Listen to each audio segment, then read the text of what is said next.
El asesor en seguridad nacional del gobierno de Estados Unidos, John Bolton, canceló un viaje programado a Corea del Sur para permanecer en Washington y monitorear la situación en Venezuela, donde se espera este sábado que la ayuda humanitaria ingrese al país a pesar del bloqueo de las Fuerzas Armadas controladas por el chavismo. De acuerdo al portavoz Garrett Marquis, citado el viernes por la agencia Reuters, estaba planeado que Bolton viajara a la península coreana para ultimar detalles de la cumbre entre el presidente de Estados Unidos, Donald Trump, y el líder de Corea del Norte, Kim Jong-un, que tendrá lugar la semana próxima en Vietnam. Pero debido a la tensa situación registrada en la frontera entre Venezuela y Colombia, especialmente en el paso entre Cúcuta y Táchira, y en el límite con Brasil, donde ayer 2 personas murieron por la represión de las Fuerzas Armadas chavistas, el asesor en seguridad nacional permanecerá en Washington, siguiendo de cerca los acontecimientos.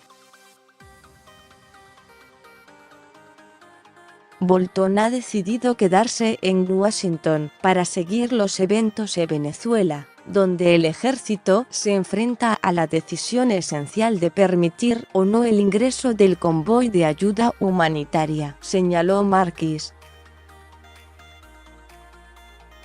Desde hace semanas, la ayuda humanitaria enviada principalmente por Estados Unidos se ha estado acumulando en Colombia, Brasil y también en la isla holandesa de Curazao, y está pautado que este sábado ingrese finalmente al país. Venezuela se encuentra inmersa en una crisis socioeconómica sin precedentes, experimentando una caída del 37% de su PBI desde 2013, con una inflación de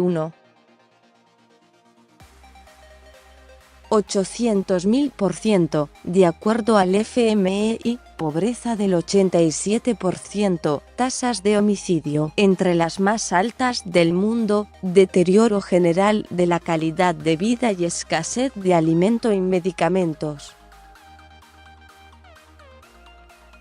La situación ha llevado a que más de 2 millones de personas emigraran del país, especialmente a países vecinos como Colombia y Brasil, pero llegando a toda América Latina.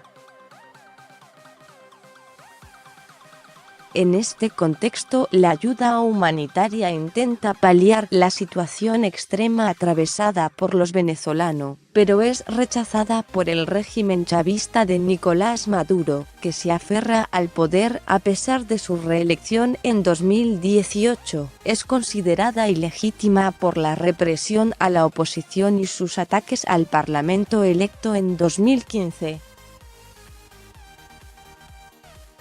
Al respecto, el líder opositor Juan Guaidó fue proclamado en enero presidente interino de Venezuela por la Asamblea Nacional, encargado de organizar la transición de poder y llamar a elecciones libres.